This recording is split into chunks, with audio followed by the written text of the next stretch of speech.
एक ओंकार, एक ओंकार,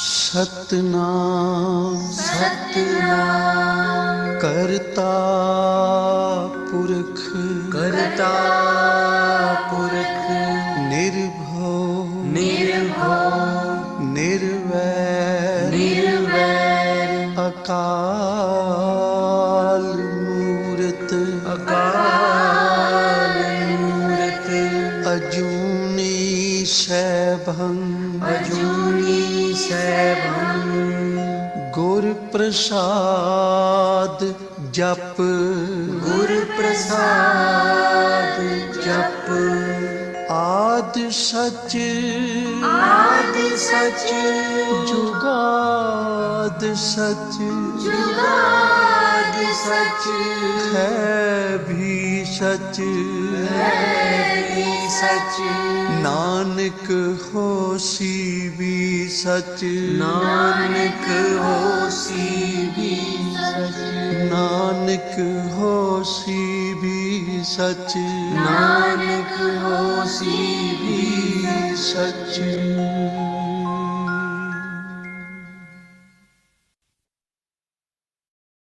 तुमरी कृपा में सुख खनेरे, तुमरी कृपा में सुख खनेरे, तुम मात पिता हम बारिक तेरे, तुम मात पिता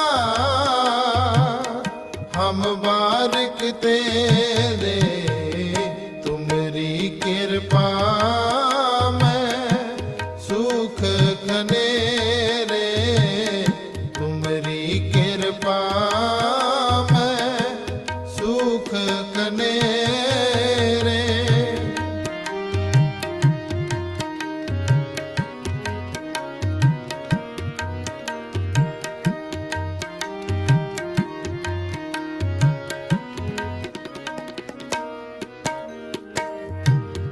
तू ठाकुर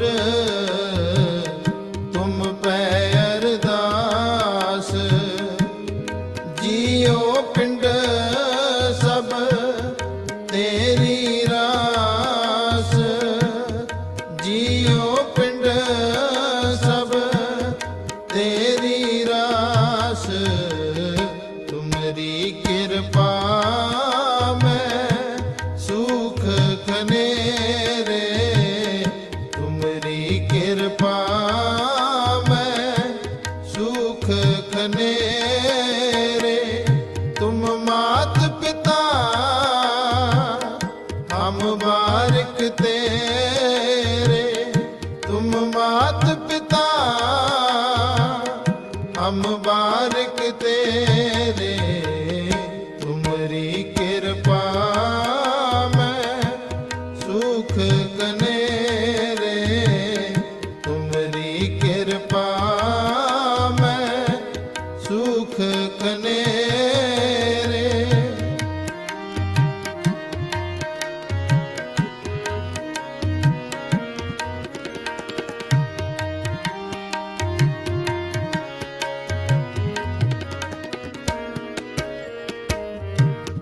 कोई न जाने तुमरा अंत, ऊंचे ते ऊंचा भगवंत, ऊंचे ते ऊंचा भगवंत, तुमरी कृपा में सुख खनेरे, तुमरी कृपा में सुख खनेरे, तुम मात पिता हम बारिक तेरे, तुम मात पिता हम बारिक तेरे, तुमरी कृपा में सुख खनेरे, तुम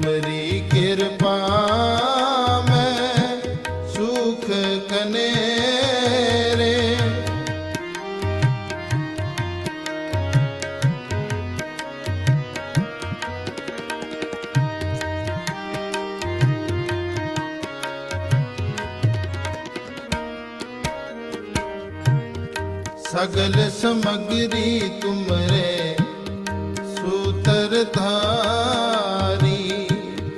तुम ते होए सो आगे अकारी तुम ते होए सो आगे अकारी तुमरी कृपा में सुख खनेरे तुमरी कृपा में सुख खनेरे तुम मात पिता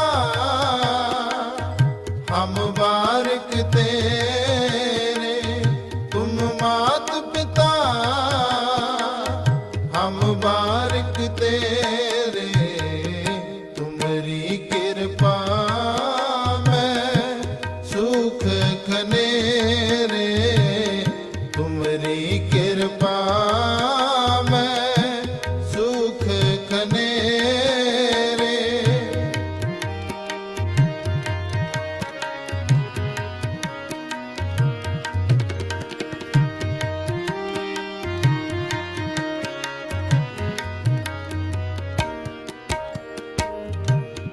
तुमरी गत मित तुम ही जानी नानक दास सदा कुर्बानी नानक दास सदा कुर्बानी तुमरी कृपा में सुख खनेरे तुमरी कृपा में सुख खनेरे तुम मात पिता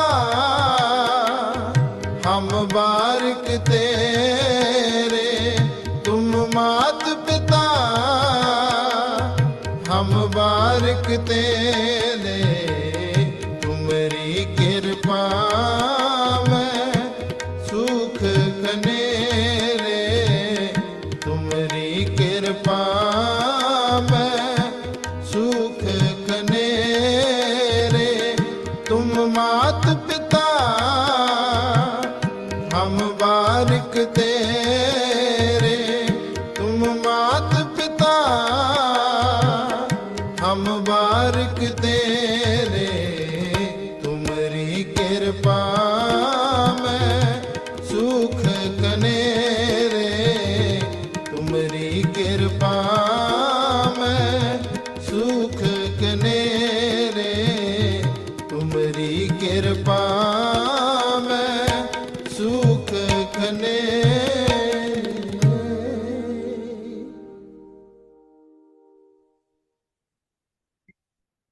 जय गुरु जी। जय गुरु जी संगत जी। आप सबका महाशिव के दरबार में स्वागत है। शुक्राना गुरु जी ये घड़ियां बख्शने के लिए। आज फिर हम शिव पुराण की रीडिंग की सेवा में इकट्ठे हुए हैं।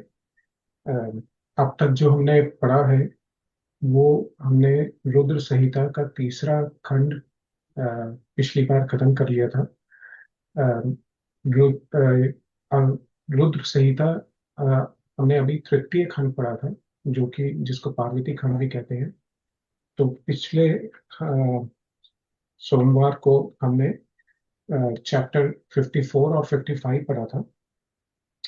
54 में जो हमने पढ़ा वो था मीना की इच्छा के अनुसार एक ब्राह्मण पत्नी का पार्वती को पतिव्रत धर्म का उपदेश देना।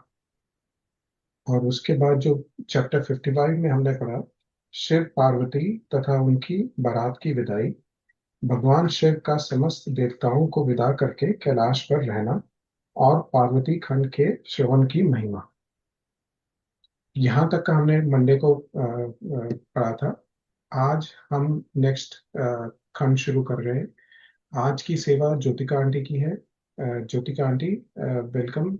आप अपने आप को अनम्यूट करके आपकी सेवा शुरू करिए प्लीज। Thank you. जय गुरु जी। शुक्राना गुरु जी। पहले मंत्र जाप एक बोल कर लेती हूँ and then I will start. ओम नमो शिवाय, शिवजी सदा सहाय। ओम नमो शिवाय, गुरुजी सदा सहाय। इसके साथ रुद्र संहिता चतुर्थ कुमार खंड का शुरुआत करते हैं।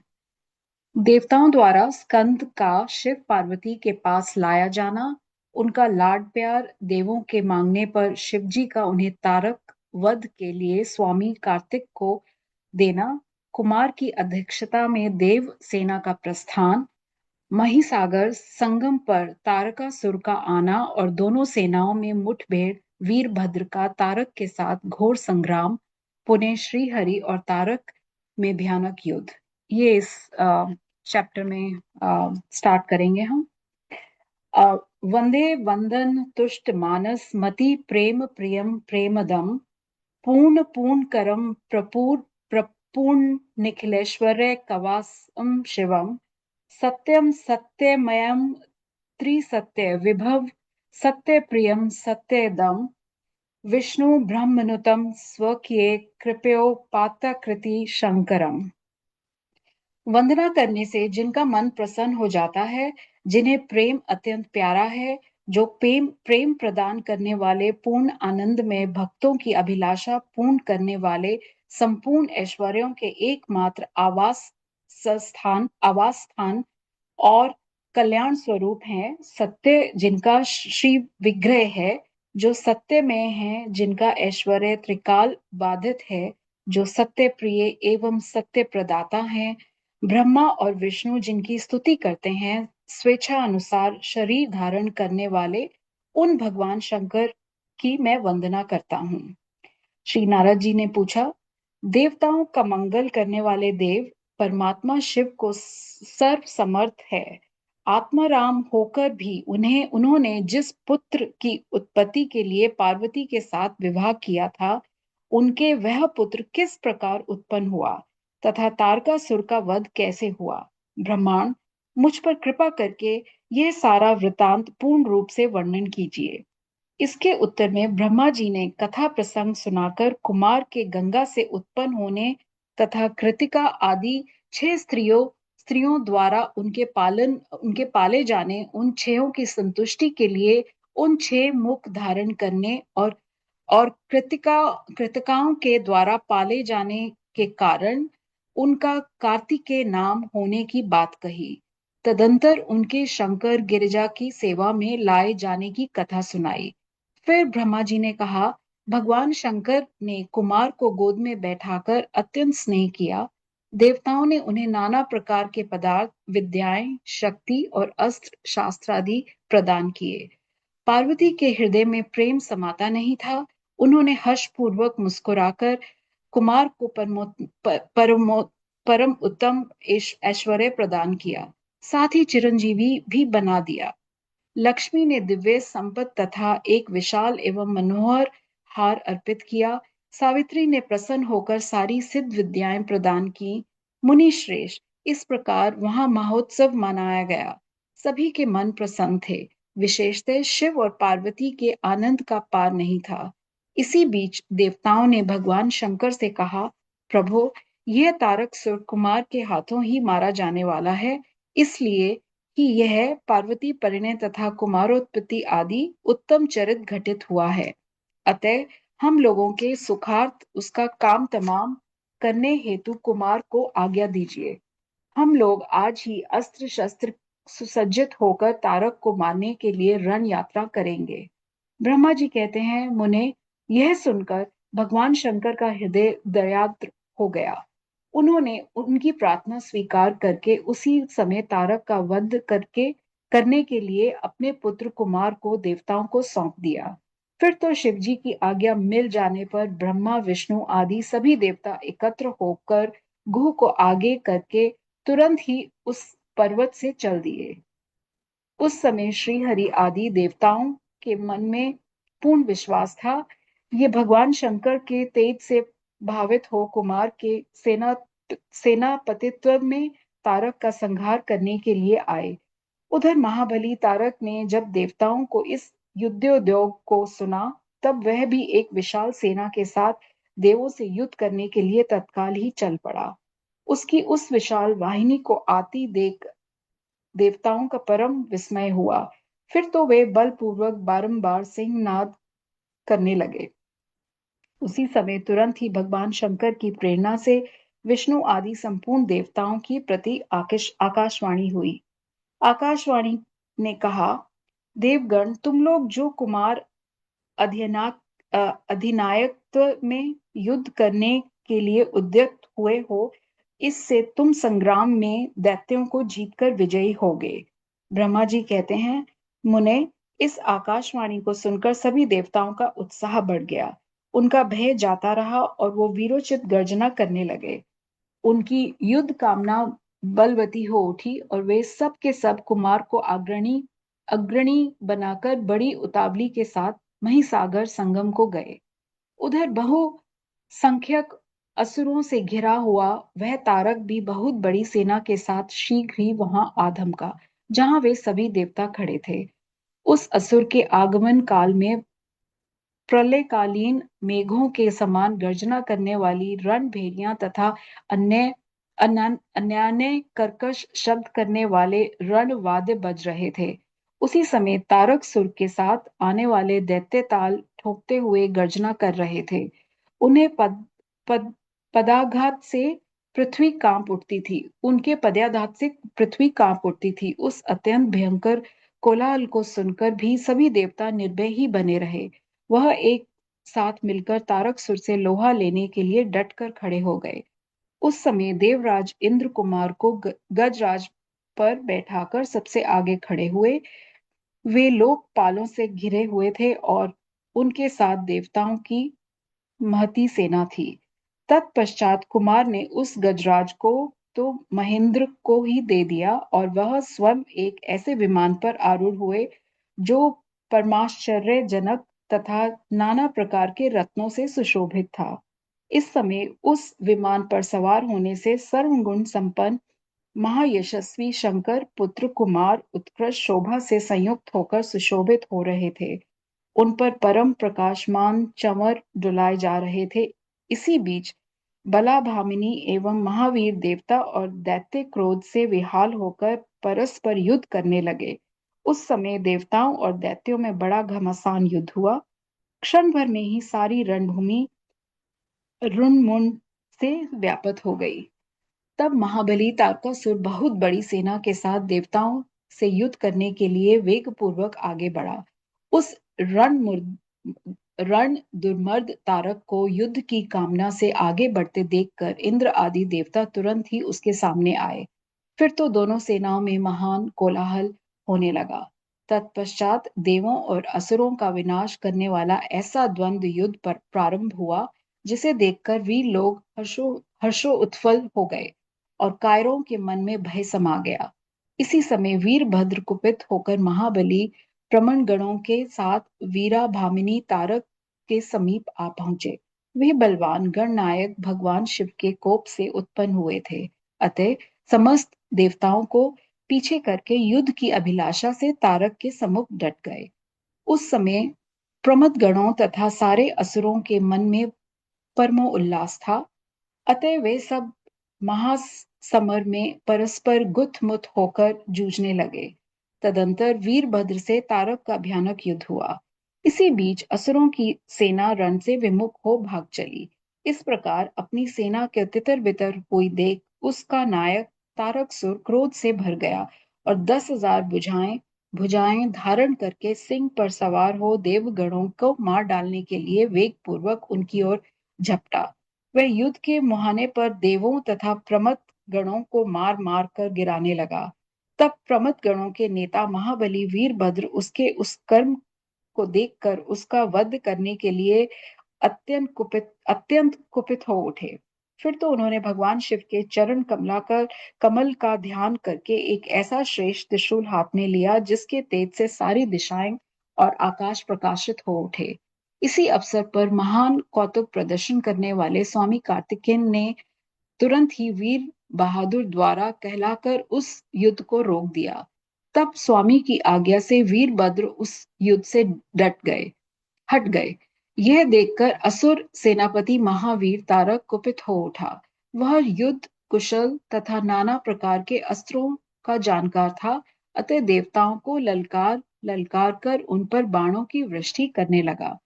उस समय बलवानों में श्रेष्ठ असुरराज तारक ने ऐसा महान कर्म किया कि सारे देवता मिलकर भी उसका सामना न कर सके।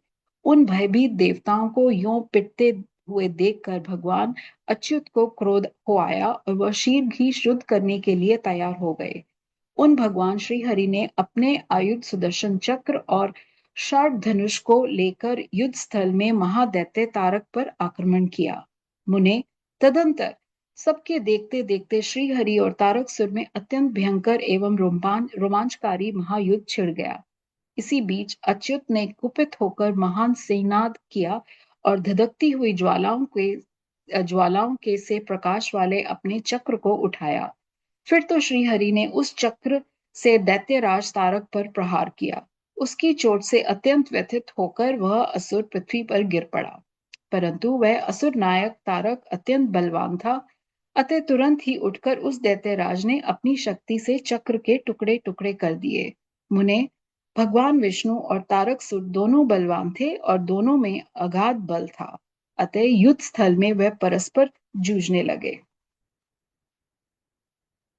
ब्रह्मा जी की आज्ञा से कुमार के युद्ध के लिए जाना, तारक के साथ उनका भीषण संग्राम और उनके द्वारा तारक का वध, तत्पश्चात देवों द्वारा कुमार का अभिनंदन और स्तवन कुमार का उन्हें वरदान देकर कैलाश पर शिव पार्वती के पास निवास करना। अब हम इसके बारे में आगे पढ़ेंगे। तब ब्रह्मा जी ने कहा, शंकर सुवन स्वामी कार्तिक, तुम तो देवाधिदेव हो। पार्वती सुत विष्णु और तारक सुर का यह व्यर्थ युद्ध शोभा नहीं दे रहा, क्योंकि विष्णु के हाथों इस तारक की मृत्यु नहीं होगी। यह मुझसे वरदान पाकर अत्यंत बलवान हो गया है, यह मैं बिल्कुल सत्य बात कह रहा हूँ। पार्वती नंदन, तुम्हारे अतिरिक्त इस पापी को मारने वाला दूसरा कोई नहीं है, इसलिए महाप्रभु तुम्हें मेरे कथा अनुसार ही करना चाहिए। परम तप, तुम शीघ्र ही उस दैत्य का वध करने के लिए तैयार हो जाओ, क्योंकि पार्वती पुत्र तारक का संहार करने के लिए निमित्त ही तुम शंकर से उत्पन्न हुए हो। ब्रह्मा जी कहते हैं, मुने, यो मेरा कथन सुनकर शंकर नंदन कुमार कार्तिकेय उठ उठ ठठाकर हंस पड़े और प्रसन्नता पूर्वक बोले, तथास्तु, ऐसा ही होगा। तब महान ऐश्वर्यशाली शंकर सुवन कुमार तारकासुर वध का निश्चय करके विमान से उतर पड़े और पैदल हो गए। जिस समय महाबली शिव पुत्र कुमार अपनी अत्यंत चमकीली शक्ति को, जो लपटों से दमकती हुई एक बड़ी उल्का सी जान पड़ती थी, हाथ में लेकर पैदल ही दौड़ रहे थे, उस समय उनकी अद्भुत शोभा हो रही थी। उनके मन में तनिक भी व्याकुलता नहीं थी, वह परम प्रचंड और अप्रेम में बलशाली थे। उन षणमुख को अपनी ओर आते देखकर तारक सुर श्रेष्ठों से बोला, क्या शत्रुओं का संहार करने वाला कुमार यही है? मैं अकेला वीर इसके साथ युद्ध करूंगा और मैं ही समस्त वीरों, प्रमथ गणों, लोकपालों तथा श्री हरि जिनके नायक हैं, उन देवों को भी मार डालूंगा।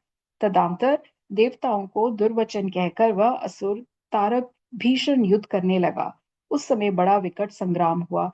तब शत्रु वीरों का संहार करने वाले कुमार ने शिव जी के चरण कमलों का स्मरण करके तारक का वध का विचार किया।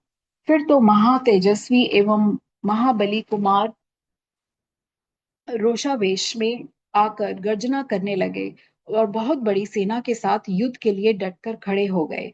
उस समय समस्त देवताओं ने जय जयकार का शब्द किया और देव ऋषियों ने इष्टवाणी द्वारा उनकी स्तुति की। तब तारक और कुमार का संग्राम प्रारंभ हुआ, जो अत्यंत दुस्सह, महान, भयंकर और संपूर्ण प्राणियों को भयभीत करने वाला था। कुमार और तारक दोनों ही शक्ति युद्ध में परम प्रवीण थे, अतः अत्यंत रोषावेश में वे परस्पर एक दूसरे पर प्रहार करने लगे। परम पराक्रमी व दोनों नाना प्रकार के पैंतरे बदलते हुए गर्जना कर रहे थे और अनेक प्रकार से दाव पेचों से एक दूसरे पर आघात कर रहे थे। उस समय देवता, गंधर्व और किन्नर सभी चुपचाप खड़े होकर यह दृश्य देखते रहे। उन्हें परम विस्मय हुआ, यहाँ तक कि वायु का चलना बंद हो गया। और सूर्य की प्रभा फीकी पड़ गई और पर्वत एवं वन काननों सहित सारी पृथ्वी कांप उठी। इसी अवसर पर हिमालय आदि पर्वत स्नेह विभूत होकर कुमार की रक्षा के लिए वहां आए। तब उन सभी पर्वतों को भयभीत देखकर शंकर एवं गिरिजा के पुत्र कुमार उन्हें सांत्वना देते हुए बोले। कुमार ने कहा, महाभाग पर्वतों, तुम लोग खेद मत करो, तुम्हें किसी प्रकार की चिंता नहीं करनी चाहिए। मैं आज तुम सब लोगों की आंखों के सामने ही इस पापी का काम तमाम कर दूंगा। यों उन पर्वतों और देवगणों का ढाढ़स बांधकर कुमार ने गिरजा और शंभु को प्रणाम किया तथा अपनी कांतिमती शक्ति को हाथ में लिया। शंभु पुत्र कुमार महाबली तथा महान ऐश्वर्यशाली तो थे ही, तब उन्हें तारक का वध करने की इच्छा से शक्ति हाथ में ली और उस समय उनकी अद्भुत शोभा हुई। तदंतर शंकर जी के तेज से संपन्न कुमार ने उस शक्ति से तारकसुर पर, जो समस्त लोगों के कष्ट देने वाला था, प्रहार किया। इस शक्ति के आघात से तारकसुर के सभी अंग छिन्न भिन्न हो गए और संपूर्ण असुर गण अधिपति वह महावीर सहसा धराशायी हो गए। मुने, सबको देखते देखते वहीं कुमार द्वारा मारे गए तारक के प्राण पखेरु उड़ गए। इस उत्कृष्ट वीर तारक को महासमर में प्राण रहित होकर गिरा हुआ देखकर वीरवर कुमार ने पुनः उस पर वार नहीं किया। उसे महाबली दैत्यराज तारक के मारे जाने पर देवताओं ने बहुत से असुरों को मौत के घाट उतार दिया। उस युद्ध में कुछ असुरों ने भयभीत होकर हाथ जोड़ लिए, कुछ के शरीर छिन्न भिन्न हो गए और हजारों दैत्य मृत्यु अतिथि बन गए। कुछ शरणार्थी दैत्य अंजलि बांधकर पाही पाही रक्षा कीजिए यूं पुकारते हुए कुमार के शरणापन्न हो गए। कुछ मार डाले गए और कुछ मैदान छोड़कर भाग गए। सहस्त्रों दैत्य जीवन की आशा से भागकर पाताल में घुस गए। उन सब की आशाएं भग्न हो गई थीं और मुख पर दीनता छाई हुई थी। मुनीश्वर, इस प्रकार वह सारी दैत्य सेना विनष्ट हो गई। देवगण के भय से कोई भी वहां ठहर न सका। उस दुरात्मा तारक को मारे जाने पर सभी लोग निष्कंटक हो गए और इंद्र आदि सभी देवता आनंद मग्न हो गए। यों कुमार की विजय देखकर एक साथ संपूर्ण देवताओं तथा त्रिलोकी के समस्त प्राणियों की महान आनंद प्राप्त हुआ। उस समय भगवान शंकर भी कार्तिकेय की विजय का समाचार पाकर प्रसन्नता से भर गए और पार्वती जी के साथ गणों से घिरे हुए वहां पधारे। तब जिनके हृदय में स्नेह समाता नहीं था, वे पार्वती जी परम प्रेम पूर्वक सूर्य के समान तेजस्वी अपने पुत्र कुमार को अपनी गोद में लेकर लाड प्यार करने लगी। उसी अवसर पर अपने पुत्रों से घिरे हिमालय ने बंधु बांधवों तथा अनुयायियों से के साथ आकर शंभु पार्वती और गुह का सत्वन किया। तत्पश्चात संपूर्ण देवगण मुनि सिद्ध और चरणों ने शिव नंदन कुमार शंभु और परम प्रसन्न हुए पार्वती को स्तुति की। इस समय उपदेवों ने बहुत बड़ी पुष्प वर्षा की। सभी प्रकार के बाजे बजने लगे। विशेष रूप से जयकार और नमस्कार के शब्द बारंबार उच्चवर स्वर में गूंजने लगे। उस समय वहां एक महान विजय उत्सव मनाया गया, जिसमें कीर्तन की विशेषता थी और वह स्थान गाने बजाने शब्द तथा अधिकाधिक ब्रह्मघोष से व्याप्त हुआ। मुने, समस्त देवगण ने प्रसन्नता पूर्वक गा बजाकर तथा हाथ जोड़कर भगवान जगन्नाथ की स्तुति की। तत्पश्चात सबसे प्रशंसित तथा अपने गणों से घिरे हुए भगवान रुद्र जगत जननी भगवान भवानी जी के साथ अपने निवास स्थान कैलाश पर्वत को चले गए। उधर तारक को मारा गया देखकर सभी देवताओं तथा अन्य समस्त प्राणियों की चेहरे पर हंसी खिलने लगी। वह भक्ति पूर्वक शंकर सुवन कुमार की स्तुति करने लगे। देव, तुम दानव श्रेष्ठ तारक को हनन करने वाले हो, तुम्हें नमस्कार है। शंकर नंदन, तुम्हें बाणासुर के प्राणों का अपहरण करने वाले तथा प्रलंब सुर के विनाशक हो। तुम्हारा स्वरूप परम पवित्र है और तुम्हें हमारा अभिवादन है। ब्रह्मा जी कहते हैं, मुने, जब विष्णु आदि देवताओं ने इस प्रकार कुमार का स्तवन किया, तब उनके प्रभु ने सभी देवों को क्रमशः नया नया वर प्रदान किया। तत्पश्चात पर्वतों को स्तुति करते देखकर वे शंकर तने परम प्रसन्न हुए और उन्हें वर देते हुए बोले। स्कंद ने कहा, भूधरो, तुम सभी पर्वत तपस्वियों द्वारा पूजनीय तथा कर्मठ और ज्ञानियों के लिए सेवनीय हो जाओगे। ये जो मेरे मातामह पर्वत श्रेष्ठ हिमवन है, ये महाभाग आज से तपस्वियों के लिए फलदाता होंगे। असुरा राज तारक को मारकर तथा देवों को वर प्रदान करके तुमने हम सबको तथा चराचर जगत को सुखी कर दिया। अब तुम्हें परम प्रसन्नता पूर्वक अपने माता पिता पार्वती और शंकर का दर्शन करने के लिए शिव निवास भूत कैलाश पर चलना चाहिए। ब्रह्मा जी कहते हैं, मुने, तदंतर सब देवताओं के साथ विमान पर चढ़कर कुमार स्कंद शिव जी के समीप कैलाश पहुंच गए। उस समय शिवा ने बड़ा आनंद मनाया। देवताओं ने शिव जी की स्तुति की। शिव जी ने उन्हें वरदान तथा अभ्यदान देकर विदा किया। मुने, इस अवसर पर देवताओं को परम आनंद प्राप्त हुआ। वे शिव, पार्वती तथा शंकर नंदन कुमार के रमणीय यश का बखान करते हुए अपने अपने लोक को चले गए। इधर परमेश्वर शिव भी शिवा, कुमार तथा गणों के साथ आनंद पूर्वक उस पर्वत पर निवास करने लगे। मुने, इस प्रकार जो शिव भक्ति से ओतप्रोत सुखदायक एवं दिव्य है, कुमार का वह सारा चरित्र मैंने तुमसे वर्णन कर दिया। अब और तुम क्या सुनना चाहते हो? इसके साथ हमने 12 चैप्टर्स खत्म किए और आज की रीडिंग यहीं समाप्त होती है। शुक्राना गुरुजी।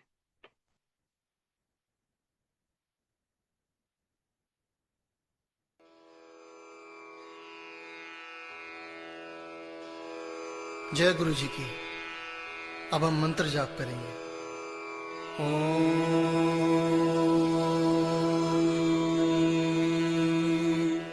नमः शिवाय। शिव जी सदा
नमः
शिव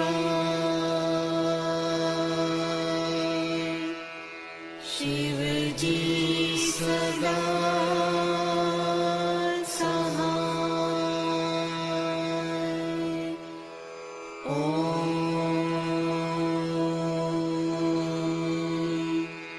नमः शिवाय। गुरुजी सदा सहाय।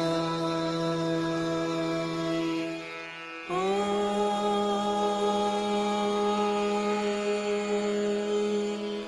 नमः शिवाय।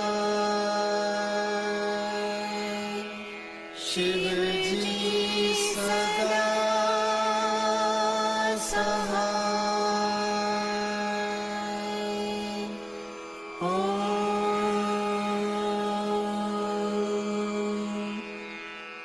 नमः शिवाय। गुरुजी सदा सहाय।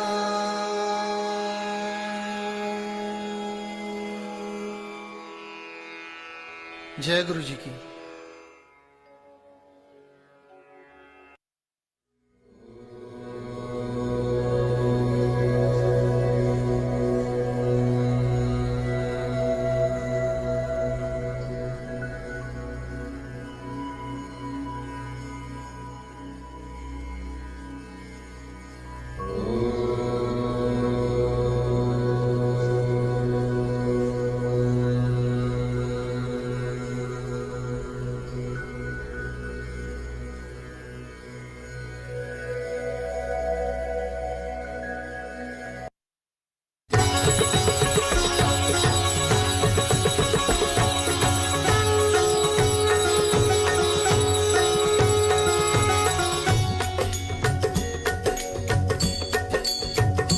ॐ जय शिव ओंकारा प्रभु हरि शिव ओंकारा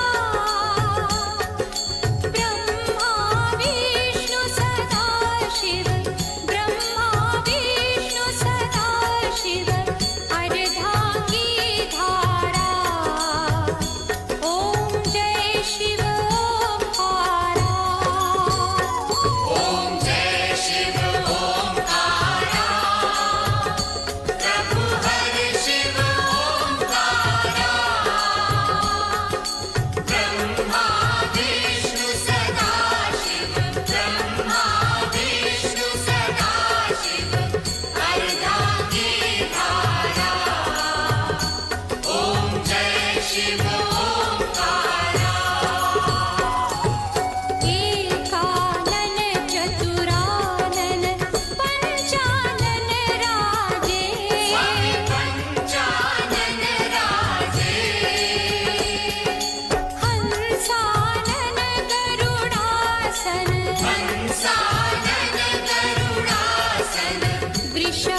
जग करता जग हरता जग पालन करता ओम जय शिव ओंकारा ब्रह्मा विष्णु सदा शिव जानत विवेका स्वामी जानत अविवेका प्रणवाक्षर के मध्य प्रणवाक्षर के मध्य ये तीनों एका ओम जय शिव ओंकारा त्रिगुण स्वामी जी की आरती जो कोई जन गावे स्वामी जो कोई जन गावे कहते शिवानंद स्वामी कहते शिवानंद स्वामी मन वांछित फल पावे ओम जय शिव ओंकारा ओम जय शिव ओंकारा प्रभु हरि शिव ओंकारा ब्रह्मा विष्णु सदा शिव ब्रह्मा विष्णु सदा शिव अर्धांगी धारा ओम जय शिव ओंकारा ओम जय शिव ओंकारा प्रभु हरि शिव ओंकारा ब्रह्मा विष्णु सदा शिव ब्रह्मा विष्णु सदा शिव अर्धांगी धारा ओम जय शिव ओंकारा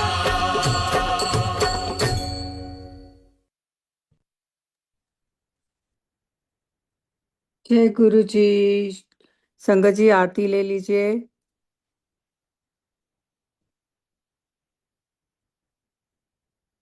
जय गुरु जी। शुक्राना गुरु जी। अनंतम अनंतम शुक्राना गुरु जी महाराज, ये घड़ियां बख्शने के लिए, अपने चरणों में बिठाने के लिए अनंतम अनंतम शुक्राना गुरु जी महाराज। संगत जी आपका भी बहुत बहुत शुक्राना। आप आए, आपने शिव पुराण सुना। Thank you aunty for your reading सेवा। सब सेवादारों का शुक्राना। अनंतम अनंतम शुक्राना गुरु महाराज, ऐसे ही अपने चरणों में लगाए रखना महाराज, सब पे कृपा करना, सर्वत्र का भला करना महाराज। जय गुरु जी। शुक्राना गुरु जी। संगत जी अब आप अनम्यूट करके आज्ञा ले सकते हैं। जय गुरु जी। शुक्राना जय गुरु जी, शुक्राना जय शुक्राना जय गुरु जी, जय गुरु जी, शुक्राना गुरु जी, नम शुक्राना गुरु जी, जय गुरु जी, शुक्राना गुरु जी। लख लख शुक्राना गुरु जी। थैंक यू गुरु जी, शुक्राना गुरु जी। जय गुरु जी, शुक्राना गुरु जी, हर पल आपका शुक्राना गुरु पा रक्षा करो। जय गुरु जी। जय गुरु जी, शुक्राना शुक्राना शुक्राना गुरु जी। शुक्राना शुक्राना गुरु जी। अनंतम शुक्राना गुरु जी, अनंतम शुक्राना, अनंतम शुक्राना गुरु जी। जय मैंने कुछ